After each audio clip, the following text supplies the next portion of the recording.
What's up, y'all, and welcome into the Jack Vita Show. I'm your host, as always, Jack Vita. We are hot off our exclusive conversation with Anthony Rendon. People did not think that I could pull it off, but I did. We got Anthony Rendon to agree to an hour-long interview, 70 minutes. It was a great time and really an interesting look into his life. A lot about his family, his life, his Christian faith. And we did talk some ball as well. We talked a little bit about, was he surprised about Shohei Ohtani leaving the Angels? And it was a great conversation. So if you guys have not caught that episode, I'd encourage you to go back and check it out. Today we've got another professional baseball player on with us today, one of the stars of the Arizona Fall League. He is a prospect in the Washington Nationals farm system, formerly with the Chicago Cubs. I was blessed to get a chance to speak with him and get to know him a little bit out the Fall League. The tall left-hander DJ Herz from Fayetteville, North Carolina. DJ, welcome to the show. Yes, sir. Thank you. Thank you for having me on the Jack Vita Show. I appreciate it. It's great to have you here. It was a lot of fun talking to you out at spring training. We did a little feature on you out that time for Sports Illustrated, and it was a great time. Man, do you miss the Fall League at all? Do you miss?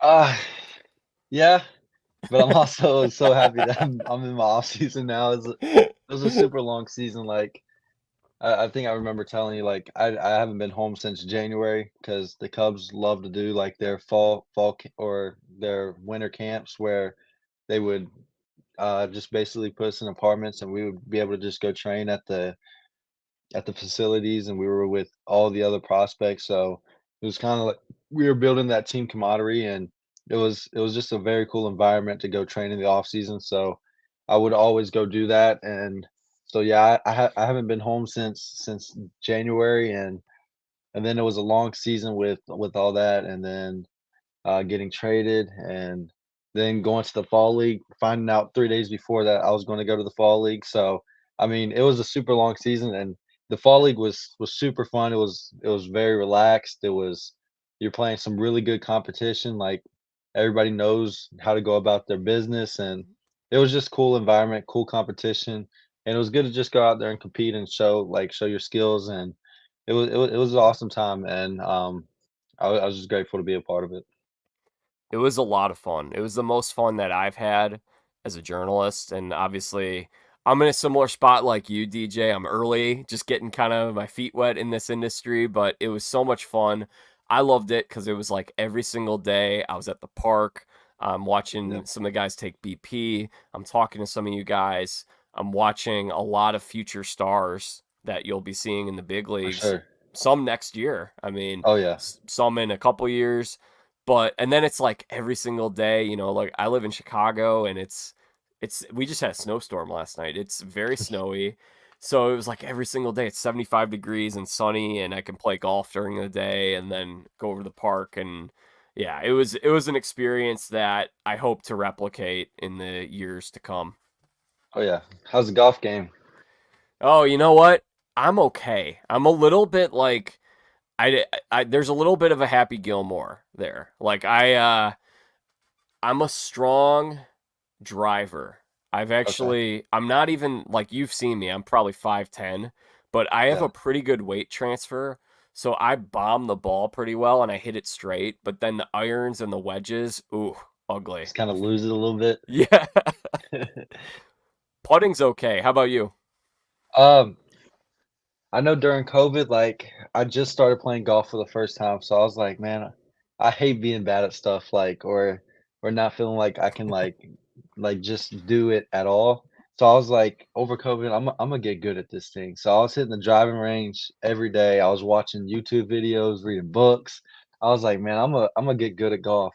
And I got to the point where, like, I started shooting consistently low 80s and being able to compete with my friends and teammates. And then over, like, once the seasons kinda started back up, I kinda played a little bit less. Um, and then it kinda got a little rusty, and eventually this I picked it back up a lot this off season. And so me and two other guys on the Cubs. One was Jackson Ferris, and then Cohen Moreno, and he had a buddy that worked at Pinehurst. So every week we were kind of just all meeting up. He Oh was like man. from out in like the mountains, and then Cohen was in Raleigh, and then I lived in Fayetteville. So we would all kind of just meet up, and all three of us kind of go golf at Pinehurst like once a week, and we would get a discount. So it was pretty sick. And Jackson Ferris just got traded to the Dodgers. So and it was cool to talk to him and kind of give him some insight on the trade process. But yeah, the golf game's coming back. We're kind of knocking off the rust. I think me and my brother are about to go play Tobacco Road here pretty soon, which is another really cool course in North Carolina. But I love golf. I love how challenging it is. I think it's definitely one of probably the most frustrating sport ever. It's so hard, and there's so many like just intricates to it. It's a fun game. The toughest call I have with golf is, do I drink a coffee before I play or not? Because the upside is I have heightened awareness, I can focus better. But then the downside is I'm putting and my heart is racing. Yeah, no, that's I feel that on the putt. I'll have like a 4 or 5 foot putt, and it's something that like I usually would knock down with no problem. But then like we're playing for stuff, and I'm like, oh, I got the pressure on me now, and then shank the putt, and I'm like, but no, it's such a good time, especially when you're playing with buddies and stuff. Which one of you guys is the best golfer? All three of us are pretty actually like similar. Like it just depends kind of on the day where like some days like I'm not as good and then some days he is, or I'm really good on the front nine or back nine and then they're like also good on one of the nines, and it's a pretty even match to be honest. And yeah, I would say it's pretty even to be honest. What do you normally shoot? Right now, low to low mid 80s to low 90s. Okay, Haven't got pretty back good. to low 80s yet, but we're working to get there. It's so easy to become obsessed with it, and Oh yeah, it it's is. a great way to just challenge yourself and constantly be trying to improve. Like when I play, I most of the time I play with my dad, and I'm not paying any attention to his score. I'm just focused on my own score, and I'm just like, man, like I really want to break. I want to get below 90, but haven't gotten there yet. Oh yeah. It's so challenging. It's that's why I kind of love it, like how challenging it is. And you could do so many things so well and then just screw it up with Yep. a couple of bad, chips or putts, or there's just so many ways that you can add strokes to your It, score, and it's just so frustrating. it's like a whole hole you got to be pretty consistent. Like you can't have like a really good drive and then the next shot like be kind of bad because that can mess your score up. Or it's got to be consistently kind of good to, and then you can always make up for shots. Like you can shoot a bad drive, you can shoot a bad iron, and then somehow you make a great chip. And that's why like you keep coming back is for those really good shots, and it's a fun sport. Did you play it all out in Arizona? Oh yeah, I was playing a lot. Me, Cohen, and then two other Cubs guys. We actually won a night golf tournament, a nine hole night golf tournament with like glow balls, and they put like Wow. little glow sticks up, and it kind of looked like a airline or like an airport, like how they fly in at night, so you could see everything. You could see the whole fairways, and they put it around the greens, and then put some on top of the hole. And it was honestly pretty sick, and we actually won that. It was like a four-man scramble night golf. Wow. Was this at the fall league or at spring training? This was I wanna say this was 2 years ago, so Okay, I spring think it was training. probably in 22 or 21. I wanna say Yeah. 22. What have you played Papago? I don't think I played Papago, but I played Long Arrow or Longbow, I think Longbow. Yeah, I've that's a played nice True course. North. Um, I've played a bunch of courses out there. Talking stick. I didn't actually play Talking Yeah, I haven't Stick. played that one yet. I mean, it's great. So Jackson Ferris, he gets traded yesterday. And you've talked with him since that trade? You gave him a little bit of wisdom and advice and kind of Yep. talked with Well, him a I little actually bit? called Cohen, who I'm really good friends with, because we kind of knew each other a little bit before high school, and um, then he got drafted. And he was like a year behind me, so like me and him had a lot in common, and we were actually really good friends. And then Jackson was like I want to say 2 years, so like he's my brother age, which is 3 years younger than me. So I kind of met him while I was rehabbing my hamstring in spring training. And so that's how me and Jackson got to meet, and I found out he was from originally from North Carolina too. And so I called Cohen up, and I was like, "Dude, did you just hear Jackson got traded?" He's like, "Yeah, I'm actually in the car with him right now. We're heading to golf."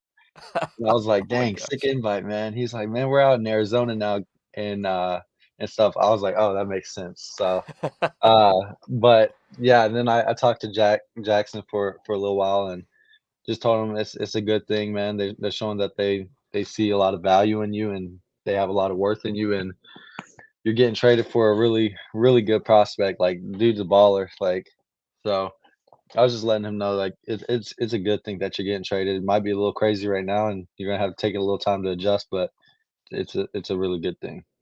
Yeah, and as you would know, the Cubs have a lot of really good pitching prospects. Like Oh yeah, they've had a bunch of you guys coming through over the last couple of years, which is interesting because for sure. the 4 or 5 years prior, it was all hitting prospects. Exactly. Like when I first got drafted in 2019, there wasn't really many pitchers. Like there was Braylon Marquez, and I want to say that was kind of it. And then it was like me and like Ryan Jensen, and I was like, ah, this is nice. And and then literally, I want to say like the year Wicks got traded, and then they made the trades for um, Killian, Wisniewski, all those guys, and you started just seeing like it just starting to turn around. And then they got Horton, and then they got Ben Brown, and then they got a bunch of guys that are really good, really good pitchers.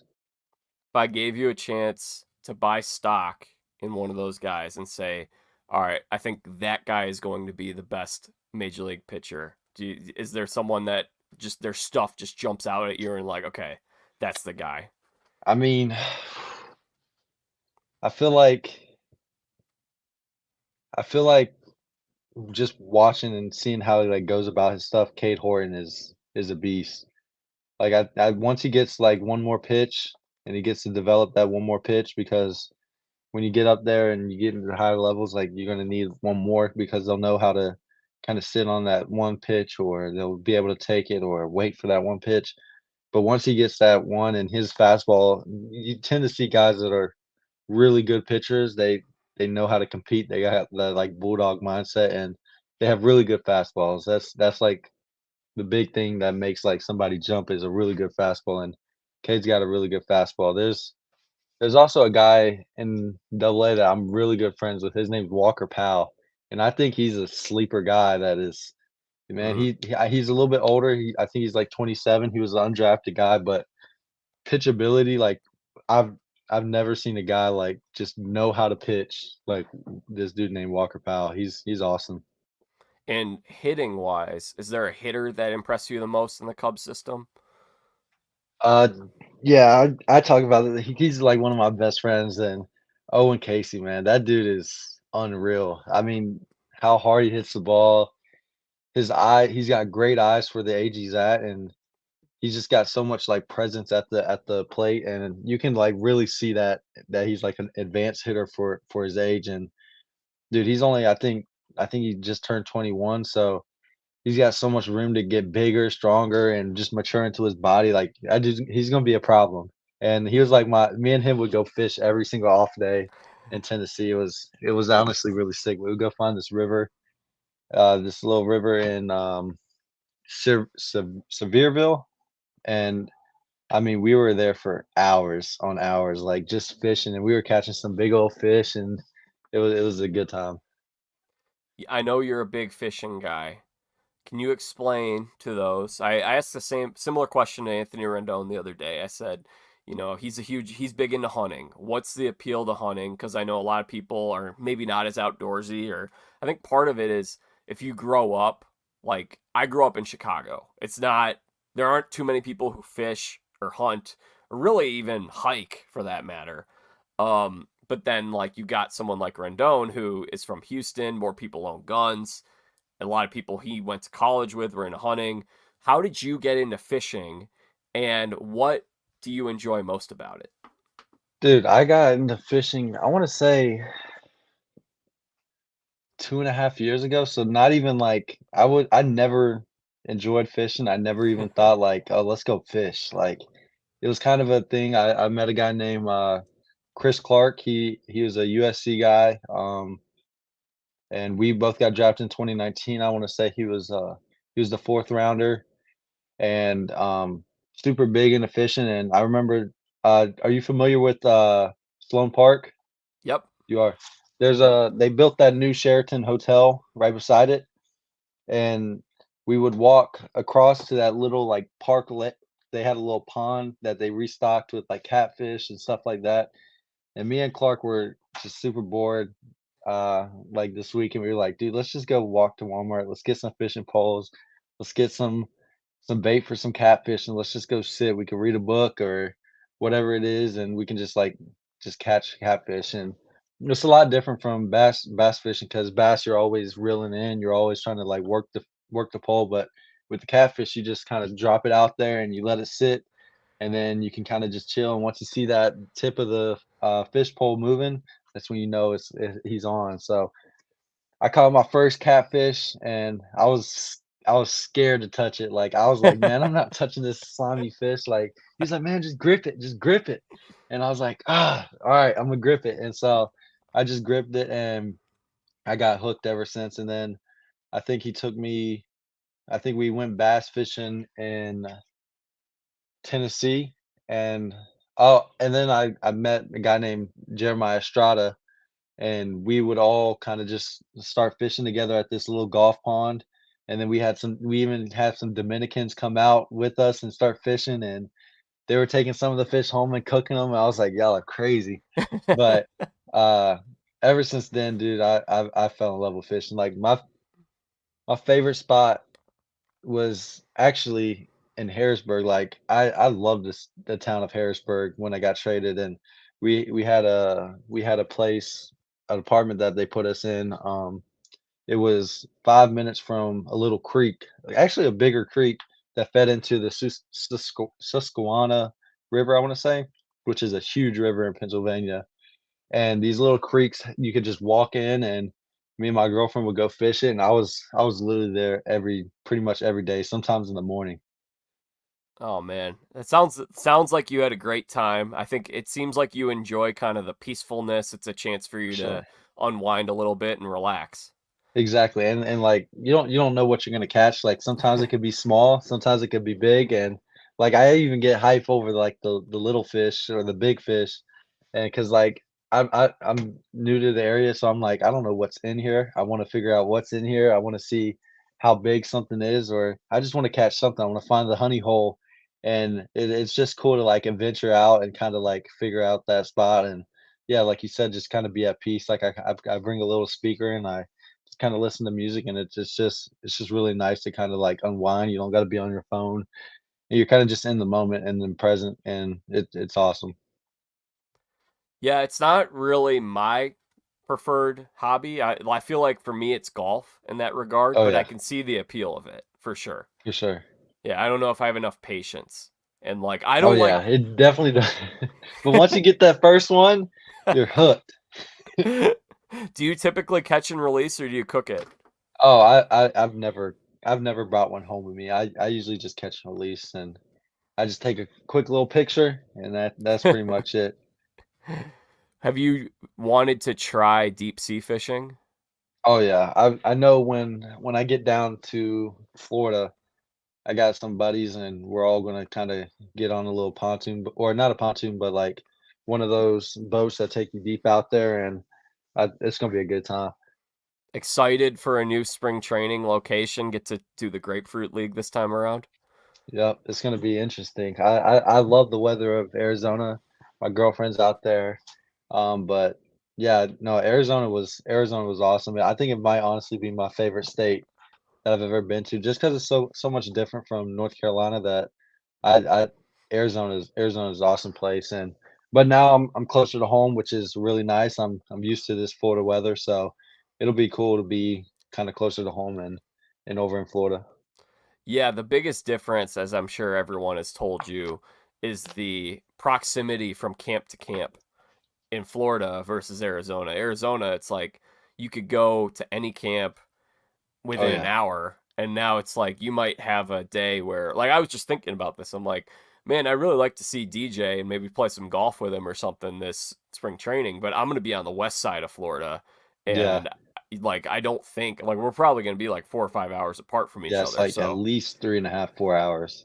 yeah, that's the difference. But I think the plus side, now I'll say it for you because you might not want to say it as a player, is you don't have to go to the all the road games if Yeah, you're that's doing spring nice. training. You can work out and then go home and you get the day off. Whereas Arizona, you're going like everywhere every single day. Exactly. Yeah. But Florida's a great state. So how'd you meet your girlfriend? We met. We're coming up on 2 years now. We kind of talked for like 5 months, I want to say, before we actually started dating, and it was in.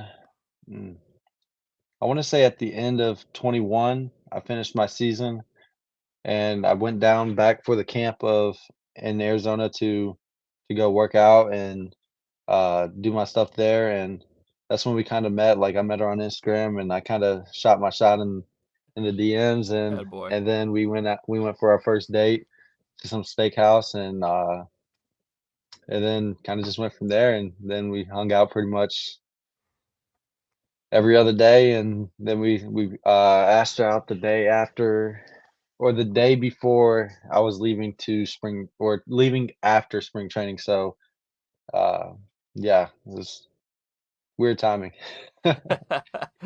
Awesome. And what's the off season like for you? What have you been up to? I mean, look, you mentioned you want to get a break. You got home, probably 2 months ago.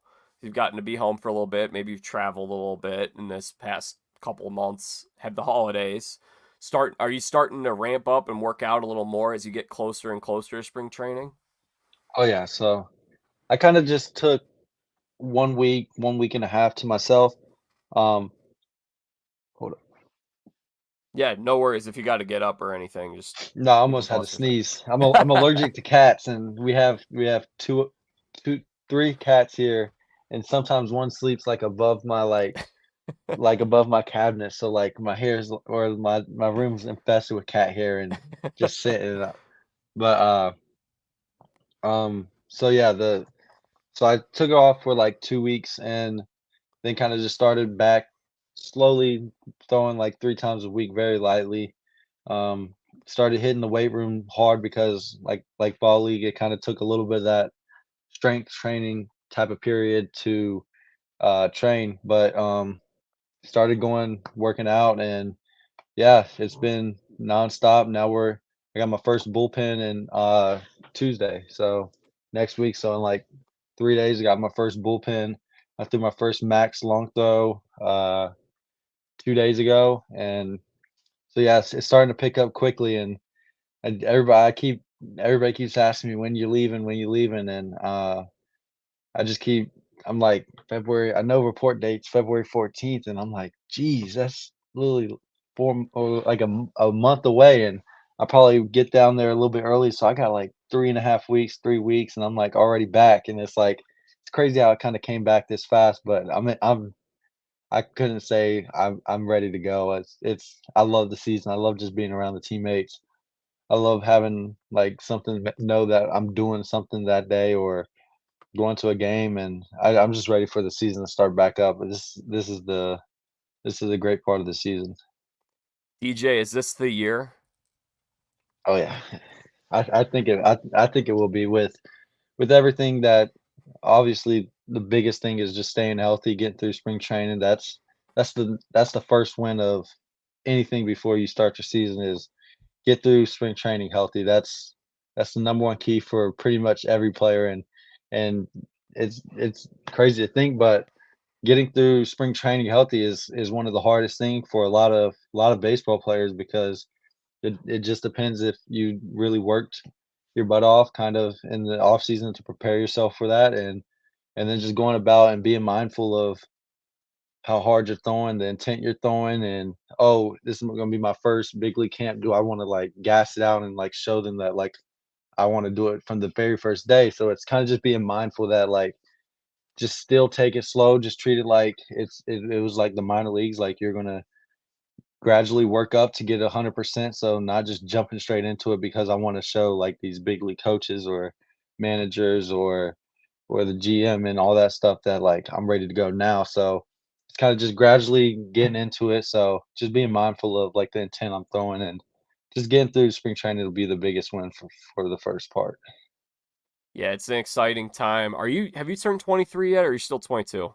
I just turned 23, Oh, January yes. 4th. Yeah, that's right. It was your birthday last week. Yep, Yeah, forgot. just turned 23, I Jordan sent year, you so it's a I big wished you year. a happy birthday. I forgot Yeah, already.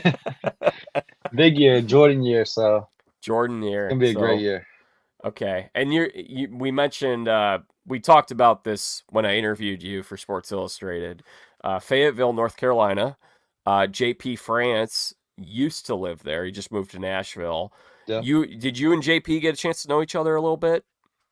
He asked me he asked me a few times, and it just happened to be the times that I was out in Arizona, doing my training out with the Cubs, and I would come home for a week, and then come home for 2 weeks for Christmas, and then a week, after that, but it just happened to be at times where I was in Arizona, and then I would come back home, and he was off seeing family and stuff, so we never got the chance to throw, but we texted for a little bit. Are there any major league pitchers that you've built a relationship with who are not guys that you came up and spent time in the minor leagues with, but are established veterans, guys that have been a mentor or someone that you could go to and ask questions to? Um, huh, interesting. There's one guy that's from Fayetteville too. His name's Austin Warren. He's with the Angels, and Yep. he was in 12th grade when I was in 8th grade. So right when I got to high school, he kind of jumped out. But he was a shortstop at I want to say community college, and then just turned pitcher and went to UNCW, got drafted, and became like a stud pitcher. And he's a little shorter guy, like 5'10", 5'9", something like that, I wanna say. Maybe 5'11", I don't wanna do him wrong, but, he's a great dude, and he debuted with the Angels 2 years ago, and then unfortunately got Tommy John, so he's recovering through that, so I was throwing a lot with him and kinda picking his brain a little bit, during the offseason to help him with his little training to get back healthy. Other than that, I mean, I haven't been around, like, super old, like, pitchers or, like, veterans type pitchers or anything like that. Like, Harrisburg, they were super young. The Cubs, they had some older guys, but, um, nothing that was, like, crazy. Is there a major league pitcher that you either watched as a kid or have watched more recently that is a favorite of yours to watch, or someone that you've maybe learned a thing or two from when you look at mechanics or delivery, anything like that? Uh, Definitely number 1 would be, like, as a kid, like, Clayton Kershaw was my, like, kinda idol. Like, just growing up as a lefty, I was like, "Dude, I'm gonna be just as good or better than Clayton Kershaw." Like, I can believe it, I believe it, and that's why I worked my butt off growing up, and, uh, it's just crazy that we're actually here and we could actually do it, and, um, but Kershaw was definitely, like, my biggest, like, just a great person, great competitor. My mechanics weren't as similar to his, and mines were kinda just all natural, so and then you kinda look at the mechanic side, and it's, like, kinda Chris Sale, and just seeing how he kinda threw and stuff like that, but, I remember when I first got drafted, Kendall Graveman was with the Cubs, and I think he was rehabbing, and this is when I first got drafted, so it was, like, July, so we come up to the facility, and I just remember, like, I'm new to everything. I'm still 18 years old, and I'm trying to, like, figure out, like, where to go or be on time with bullpens or throw, and I remember I'm putting my, baseball pants on, and I look at the time, I'm like, "Oh, shoot, I gotta be out there in, like, 2 minutes," and I still don't got my belt on, my cleats are untied, and I'm running out to the field, and Kendall Graveman's, like, on the complete other side, but, like, he's looking over while, like, I'm, like, running, putting my belt on, go down to tie my shoes, my jersey's a little untucked, and I remember he came over and he was like, "Dude, don't ever do that again, like, you need to make sure, like, you're on time. You like, this is not being professional, like, you need to, like, learn how to be professional," like, and I that kinda always just stuck with me, and, like, I was never late, I was always, like, 10, 15 minutes early.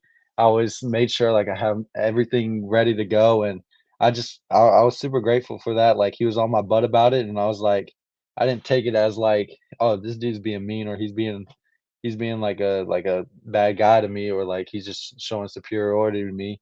I took it as, like, "You know what? Like, he's right, like, I can't do this again," especially if I wanna become a professional baseball player or like major leaguer, like that's just not acceptable. So like I was grateful to learn that as like a young age and grateful for him to like kind of like show that like he kind of cared about me like to say that. So that was a cool moment That was a learning experience for for you. sure. Yeah, I think we all have those, and whatever, even going back to when we may have been in high school or, being young, but especially in our careers, we have those kind of moments where it's like, okay, not doing that again. Learn from that For sure. mistake. Yeah. Exactly. So, okay, so you're excited for this next year. You come into Washington. What was that process like being traded? Um shoot, I we the whole half the Tennessee Smokies team, we all went out to go golf and it was like a big off day and um I never thought I was gonna get traded. I went to CubsCon with the Cubs. I won pitcher of the year in 21. I from the way they were talking, I was like on the brink of getting called up at that year if I kept finishing like I hit my stride like 1 month after I like started my season. I that after that if you take away that first month, like I was killing it.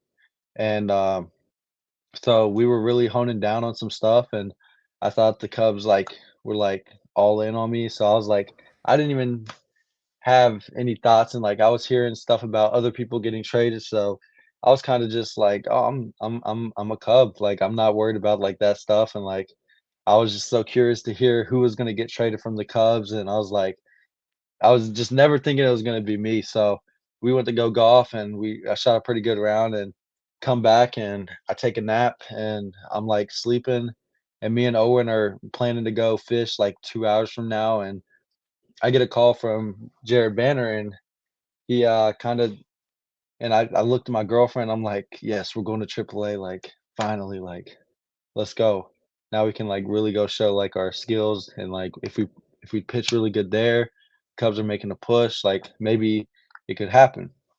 And he just called, and I was still kinda, like, daydreaming, asleep kind of because I was deep into my nap, and I wake up and get a call, and he's like, "Hey, DJ, I just wanna let you know that, you just got traded to the Washington Nationals," and I was like, "Huh?"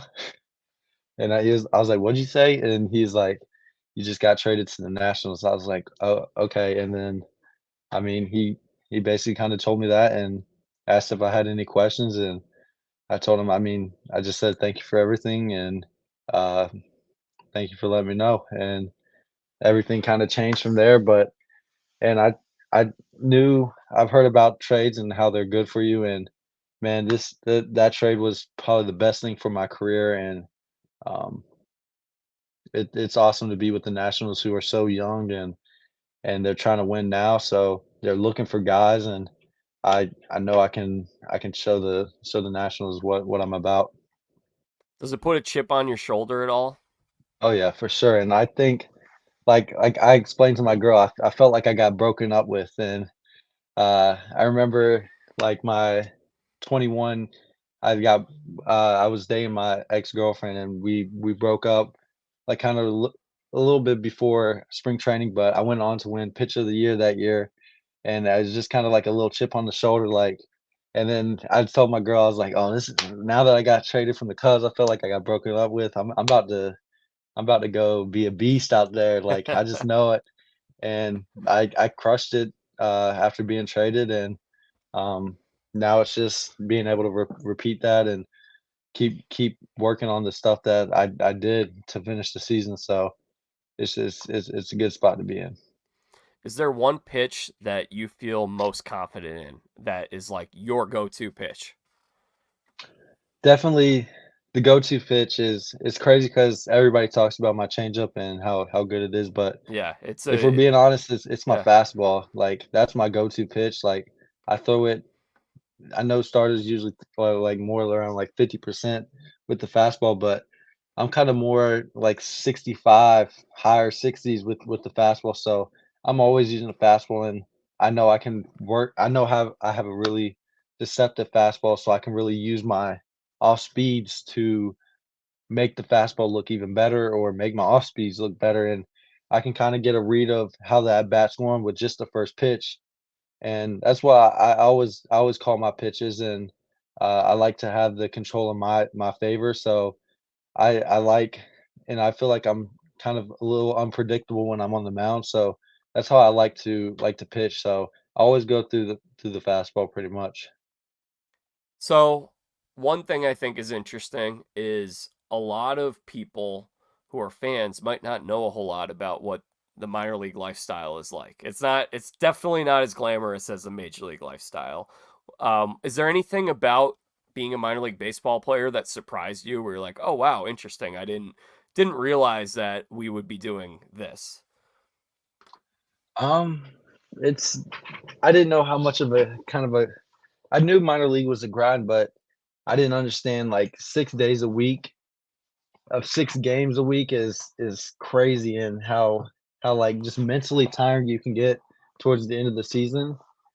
And then you go to the big leagues and it's 162 games, which adds on another 2 months, which is definitely mentally like tiring. So it's like you don't realize that unless you're like in the season or you're built and strengthened for like going through a whole full season.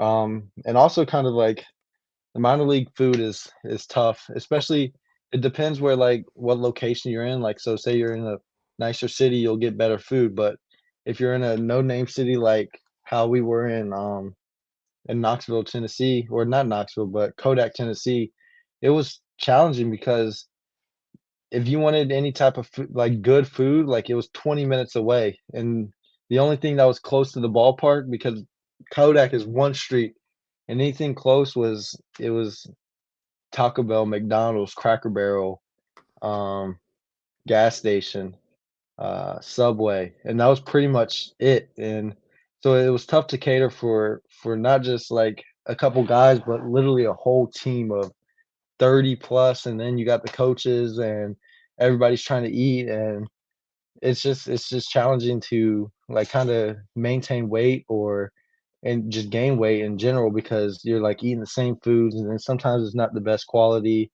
and then sometimes you go on the road and you you're ready to eat after a game, and sometimes it's just not the best food, and they're like, man, I really don't feel like eating this. So I think the food is probably the biggest thing that people might not just understand.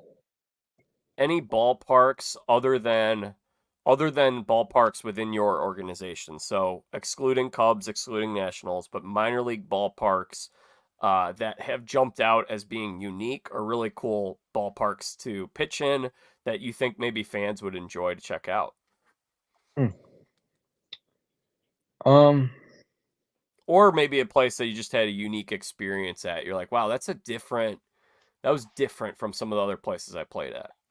I loved my favorite place to honestly pitch at this year was Rocket City. I Rocket think that City. place was sick. Anytime we went to Rocket City, for us, we had a really good hotel. There was a gas station right across the street that was 24 hours, so we could always just go there if we never needed anything. Um, but the city of Huntsville, Alabama was it was on the like up and coming. It was really sick. It was nice, really clean, and then the ballpark was brand new, and that ballpark was amazing. I loved the mound. They had the fence going all the way down, so there was no brick, and that whole place they do things right there. The locker rooms were nice. The clubbies were awesome. I always enjoyed going to Rocket City. Rocket City. So where is Rocket City, and what team is Rocket City's like major league? Fayetteville, Yeah, Alabama. It's Rocket City Trash Pandas. It's Trash the Pandas. double Yeah, A for the for the Angels. Angels. Okay, Yeah, cool. pitched against Sonny DeShero a lot there. Very cool. Was there anyone at the fall league that you really enjoyed getting a chance to know from other teams that maybe you had faced them before and you didn't know anything about, or maybe you had struck them out a couple times and you got to share a laugh about that? Anything like that?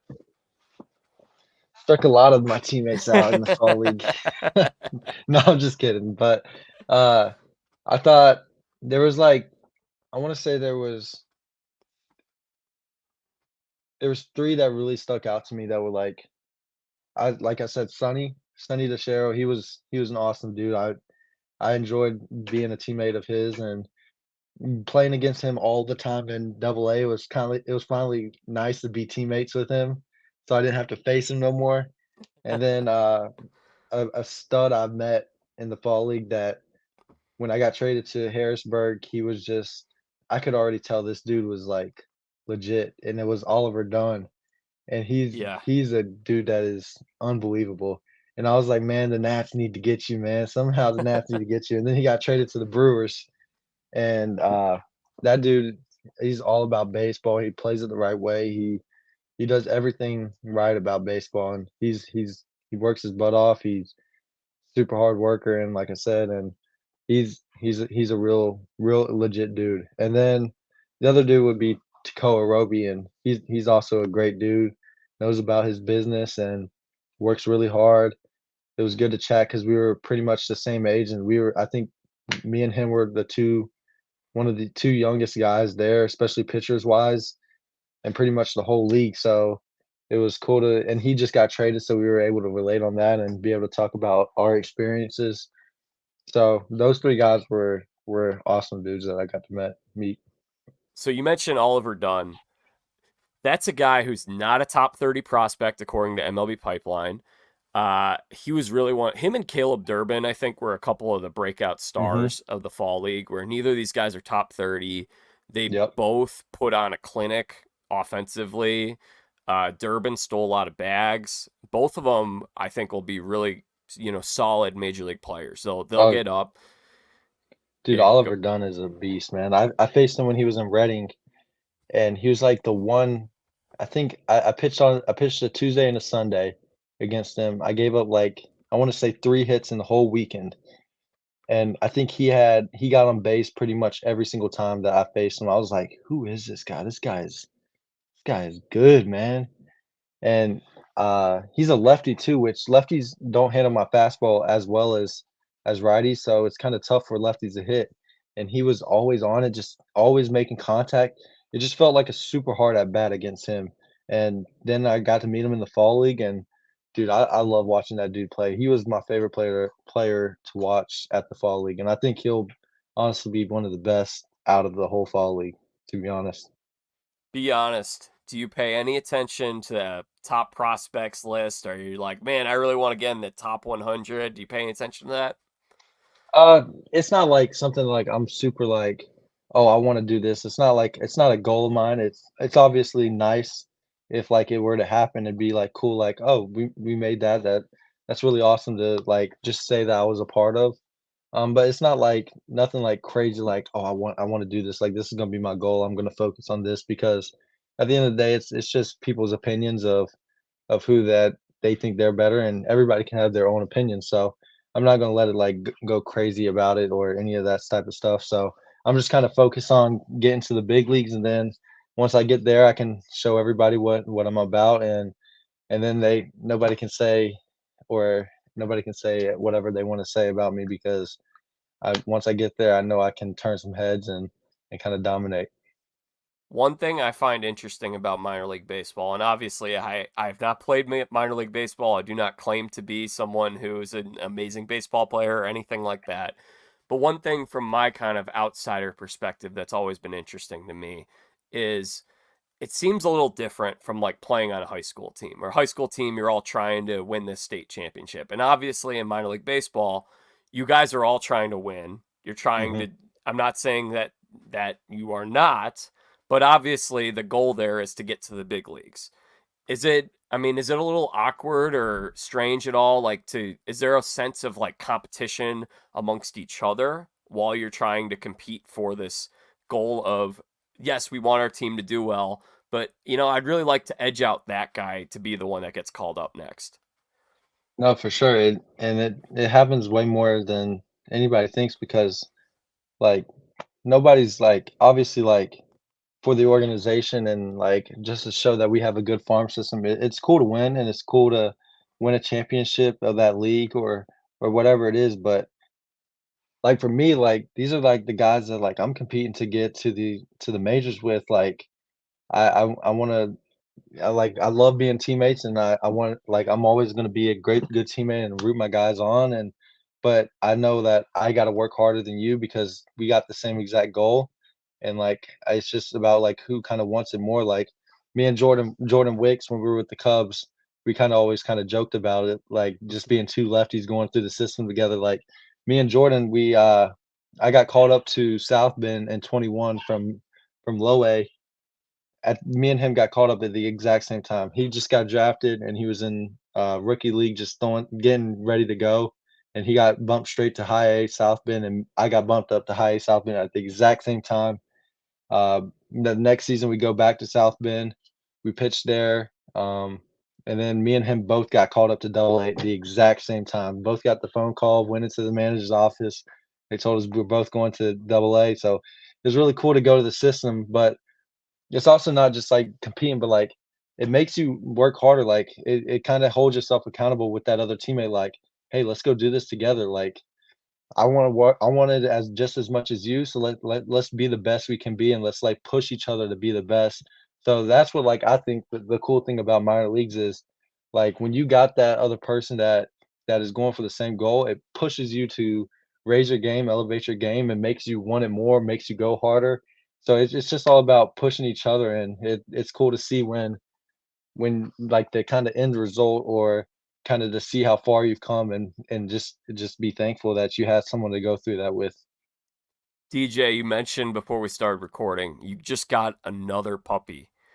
What's the dog's name? What kind of dog is this? How is he getting along? How is he or she getting along with the other dog? So Please open up. This is important. We need to know about your dogs. so I got Ivy, who's a golden retriever female. Was that a And Cubs inspired name? yeah, it was kind of it was pretty much Cubs inspired, but it wasn't like fully. I would probably say Yeah. like 75% Cubs. It was like we wanted a name that was unique for a girl that nobody really had as a dog. We didn't want to just go with the generic names. And we kind of went we're like just spitballing and I was like Ivy. And we were like, dang, that's actually a really good name. And then it just happened to go with the Cubs. And we were like, oh, that would be pretty nice. And we kind of stuck with Ivy. And then we were always like, yeah, we need to get Ivy a friend so we don't gotta play with her all the time. Like it'd be good to kind of get her a friend and she kinda just turned 1 month, so she's like I wanna say she's like a year and 3, 4 months old now, and it's crazy how fast time kinda flies with that. Um, and then, came home, and the puppies out in Arizona were way more expensive than in North Carolina, and so we were like, "Dude, we could get a great deal." So, my girlfriend flew to Charlotte for New Year's, and we saw friends, and we spent the time in Charlotte, and then my mom got us a room in Blowing Rock in the mountains. And my girlfriend was just looking up because we were always talking about getting her a boy puppy, so maybe we can breed them one day and eventually like have little puppies we can give to my mom and her family, and we could probably keep one. And so we she's looking and she just happens to find a place like 30 minutes from Blowing Rock, which we shouldn't even been in Blowing Rock, but we were like, this is a nice coincidence that we could just maybe have an excuse to go check it out and see how they would fit. And so we went out to it was a place called Hamptonsville, and we're looking, and we asked the people about the dogs. We go there, and we left Ivy in the car, and we're going there, and we're looking at the puppies. There's like five boys, six boys, and all the boys just wanted to kind of play with each other. And then there's just one dog that just kind of ran up to my girlfriend, and it was just so content of just being in her arms, and didn't pay no mind attention to the other dogs. And he was just like, we kind of just joke around saying he's like a lover boy, and he's just super sweet. And we were like, I mean, they were half off, and um, he was a little bit older, so like that's why the price went down. And we're like, this is perfect. Like we're not gonna find a deal better than this. And we kind of took it home, and the other puppy, Ivy, but we ended up naming him Riggs, Riggs. Wrigley. Yeah, no, not Riggs, but Riggs. And so when we got him, Ivy wasn't super happy about it. She's a little jealous, and she was just being her female self. And she was a little jealous, and she wasn't as happy that we got the puppy too much. And but now they're becoming best friends. So it's really cool to see that they're starting to get along, because at first, like, she wouldn't let Riggs be nowhere near her. She wouldn't let him lay near her. She wouldn't let him play with her or take the toys, and she would get mad. But now they lay beside each other. They play with each other. So it's really cool that she's an awesome dog. And what breed are these dogs? They're both golden retrievers. Golden The retrievers. boy's a little bit lighter, and she's a little bit darker than he is. I've got an Australian Shepherd mini. Nice. I feel like that breed is really kind of blowing up. You're seeing more of them in the Oh commercials, yeah. and I feel like a lot of players have the Aussies, but they're great. Great It dogs. was the best decision I've ever made, was getting my first dog. I wanna say the first 3 days to a week, I'm looking at my girlfriend, and I'm like, "What did we just do?" This was with Ivy. I was like, "Why did we just get a dog? Like, why we were not ready. Like, this is too much. Like, we need to, like, honestly, we just need to take him back, but we can't." And but then it turned out to be, like, literally the best thing I've ever done, because I love those dogs so much. Is Boston Rob the goat of Survivor? I think he has to be. I've seen I don't wanna say, like, I'm a fanatic to where I've seen every single season, but I've watched, I wanna say, at least 6 seasons. But I watched the first one with Rob, and then I was like, "Dude, I gotta see this guy again." And dude, it was cool, like, watching, like, all the past winners come back. And that Survivor season, it was one of my favorites. But I think he's, like, the one guy, like, if I remember any Survivor name or anybody, Boston Rob was, like, the guy. And then, obviously, he met his wife on there too, right? He did. Yeah, Amber. Yeah, yep. So if let's say there was a lockout, hypothetically, it's like 2027, there's a lockout, there's no baseball for the whole year. Survivor calls and says, we want you, you're on. And I guess, you know what, maybe this is a better hypothetical for after your playing career, because you might answer the question and say, "Oh, I can't take 2 months off of I can't take 2 months where I'm not throwing, or malnourish myself like that." But let's say, perfect world, your career is done, you're in the Hall of Fame, Survivor calls, would you do it? I definitely would. The only thing is, like, for me, I have some anxiety with, like, transportation, like, and, like, flying and stuff. So getting me out there would be a hard part. But once I got to the island, I think I would be able to move my way around and find ways to just slither my way through the end. So because I was, like, watching, like, the challenge and, like, Survivor, and, like, I see all these people, like, they make kind of some mistakes that I'm like, why would you do that? Or, like, talk too much, or, like, try to go behind their back. And I would definitely be that guy that kind of just, like, stayed, just like you wouldn't even kind of know I'm there. I'll just be super, like, soft spoken, just down to do whatever to help the team.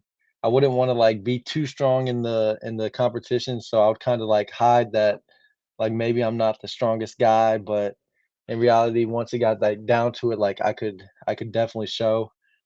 My problem would be the puzzles. I would definitely get super frustrated with the puzzles, and I would need a really good teammate to trust and help me with that one. But I think just going into it and finding like one person you can like actually trust, and then kind of go from there. But yeah, I definitely wouldn't tell him I played professional ball. I would kind of make a little lie about what I really did, and then kind of just stay in the shadows. That would be my game plan.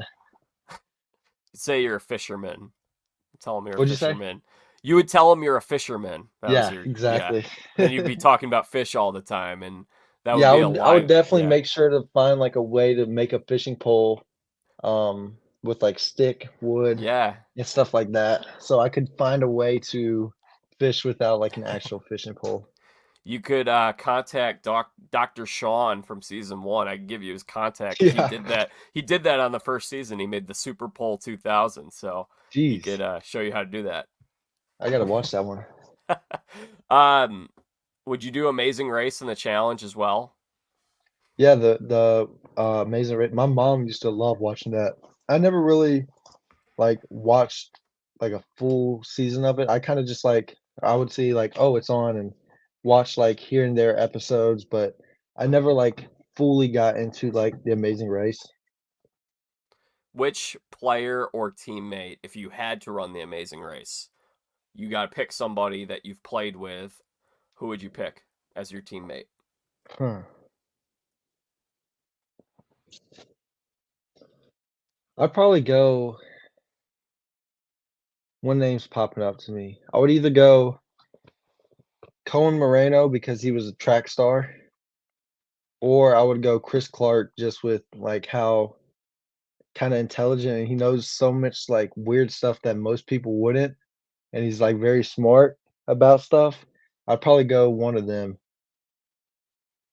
And who is the GOAT of the challenge? Oh man. I think you gotta honestly go with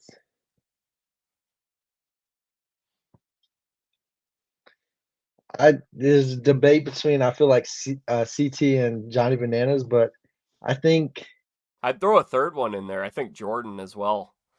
who? Jordan. Jordan. Oh yeah, yeah. He's Yeah, I also think it's really good. Is he yeah. the one with the missing or Yeah, the he only has one hand. Yeah. yeah, he's a beast. He's his wife is on the show, right, too?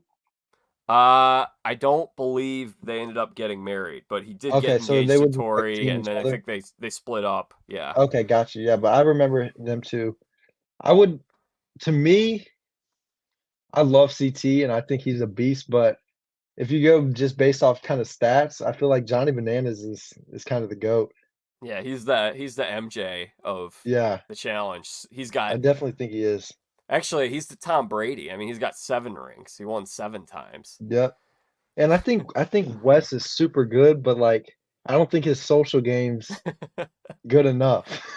He thinks he's like masterminding and controlling everybody, but Yeah. everyone is kind of onto him. Yeah, And they've spent too many seasons with him, they know what he's about. yeah. Are you an NFL and college football fan? Oh, yeah, big time. Panthers?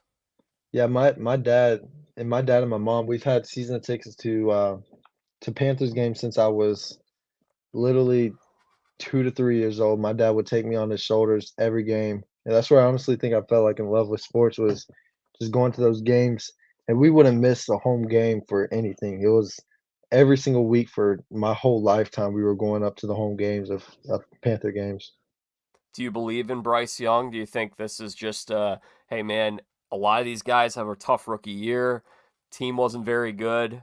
Or are you starting to do you believe in him, or are you thinking maybe he's not the guy? I think you gotta give it a little bit more time. I think you can't really base anything off this first year because you look at all these good quarterbacks, they got at least 2 receivers that are really good.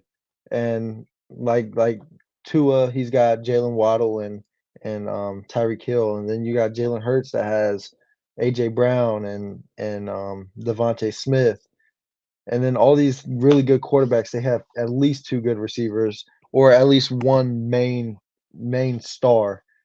And we Carolina Panthers had none of that. Like Adam Thielen's a super good guy, but I don't think he's like a number one receiver. Like he's a good guy when you have a number one receiver and all the attention's on him, and then Thielen is a really good receiver, so you can kind of look at him more, and that's when I think Thielen thrives is when he has that like really good receiver, and so he's kind of the back end guy that's under the shadows that's not being paid attention to as much, and he can go ball out. Um, and if he's our number one, like I think teams kind of found out early because Thielen was killing it, and teams kind of found out early, like if we just stick to Thielen, like he's got nobody else to throw to, and guys really just weren't getting open. You could kind of see it like going to the games, like he was always running out of the pocket because the O line also wasn't great, and it's hard when the O line's not great and wide receivers just can't get any space to get open. So I think it was super kind of skewed. So I would obviously say get of the year, but I don't think Carolina was in the position to draft a quarterback yet. I think we needed to build talent around and at least have some wide receivers for him. So I think he was just kind of put into a bad position Yeah, it'd be nice to have that pick this year. for sure. Oh, it'd be you get Marvin Harris, and then you still kind of had DJ Moore. I think it would have looked great for the Panthers. So let's do this real quick since you're an NFL fan. First round of the NFL playoffs, and I know we only have a few minutes here, so we're going to move quickly. But you want to do a quick lightning round of picks for the Yeah, let's do weekend? it. All right. Cleveland at Houston. My gut's telling me Cleveland. Joe Flacco. It's a great Yeah, story. I actually think I could see Cleveland being a dark horse. yeah, I definitely do. I think it's gonna be. I think CJ Stroud's gonna have a tough time first NFL game, even though it's home. I First think the playoff game, veteran yeah. quarterback is gonna come out on top here. All right, Miami at Kansas City. Kansas City, easy. Yeah, that one seems like a gimme. Pittsburgh at Buffalo. No TJ Watt. Harsh weather conditions though. Probably a lot of snow. I think Buffalo's got this one pretty easy too. Green Bay at Dallas. I know I could get some hate, but I feel like there could be an upset brewing Mm, in Dallas. I don't know why, and like I hate that. Like I could very well see the Cowboys blowing them out, but something is telling me that Green Bay could upset them again. And I think Green Bay Loki has like a curse on the Cowboys ever since that Des Bryant catch and stuff like that. I think it could continue to where like it's going to be a lot closer game than people think. So I would go Mi- with I'm going to take a chance and say Green Bay knocks them out nice. early. Yeah, Mike McCarthy game. Big game for him against his former team. Yep. Rams at Detroit. I love Detroit, and I think the head coach is awesome. But I'm You're a going to Hard go Knocks with fan, I think. oh yeah, but I'm Yeah. going to go with the Rams. Stafford coming in, beating his former team. We got some great storylines for these games. And then Oh yeah, they Philly, are. Philly at Tampa Bay. Honestly, not a big fan of having the Monday night game. I'd rather just have three on Sunday. But Yeah, for sure. And Phi- I think Eagles figure it out, and I think Eagles win this game. all right, who's going? What's your Super Bowl pick? Super Bowl pick is going to be 49ers. I'm gonna say, But and I think the Ravens are literally a powerhouse. can Cleveland be the thorn in Baltimore's side? Division Yeah, rival, Joe Flacco. for sure. I Lamar think a hasn't won dark in the horse could be playoffs. even the Bills. Yes, they're catching their stride right now. They got some momentum. Yeah, for sure. Okay, two more things. DJ, I know you're a man of faith. What role does God play in your life? He just it's just something like that for me. That like knowing like I don't gotta go out and try to control something. I can just kind of let him be like the driver in the car, and knowing that like no matter what happens, like I could always go talk to somebody, or if something happens, like I don't feel like I'm alone because I can go talk to God, and that's why like I love how you text me um some quotes every single day and scriptures and stuff like that. It's so awesome for me to just read every single day, and it's really cool. But I think he's gotten me this far, and I feel like everything happens for a reason, and it's kind of crazy because my parents never played sports, and my dad kind of just solely devoted baseball to, or just sports in general, to me, and my mom was always that super supportive mom, and then my brother is also super supportive, and it's crazy how just everything kind of happens for a reason, and it's cool to like how everything's kind of worked out, and I know I pray every single night, and just having that one person I could talk to about literally anything that is going on, and or like I wouldn't want to say out loud to other people. I can just kind of tell him, and it's just nice to have like that person or just God to just be able to talk to whenever. Awesome, man. And I'm glad to send you the verses. I'm glad you enjoy those. All right. I believe I'm going to make a prediction. I think this is the last time I'm interviewing you as a minor leaguer. I think this is the year for you. So, with that said, when we're talking about your career 10, 15, 20 years from now, what are you hoping people say? What's the end goal here? Uh, I know in 21 I always like have I still like have a goals list. I remember I went to Chicago after 21. They had us come up there, and there was a little sticky pad. I'm waiting for my airport, or I'm waiting for my plane, so I'm waiting for my Uber driver. I'm just sitting in the Cubs locker room by myself, and I'm writing on a sticky note everything that I want to become. And one of it was definitely become a Hall of Famer, and then the other was I really do believe I could be one of those elite pitchers with 2 to 3 Cy Young awards, and this is just, like, goals that are, like, crazy, but, like, I believe I could actually accomplish them once I get there and once I get established because I'm a quick learner. I'm able to adjust quickly, like, I can raise my level of my game just being natural and just being able to pick up on things quickly, and, uh, I also and so those 2, and then the 3rd one was honestly, I wanna be top 3 in all of strikeouts ever to be as a pitcher. I truly believe I could be up there with at least top 5, top 3 most strikeouts ever. And by the way, DJ is a very humble guy. He's only saying this stuff because I asked him about it.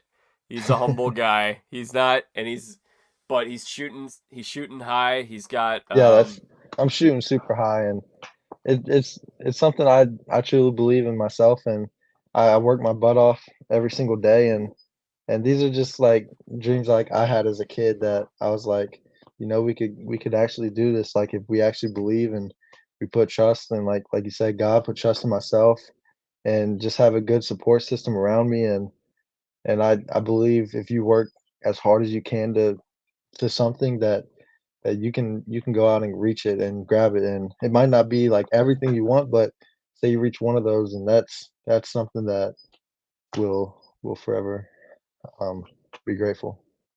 DJ. Is there anything else? Anything else you want to discuss or bring up today?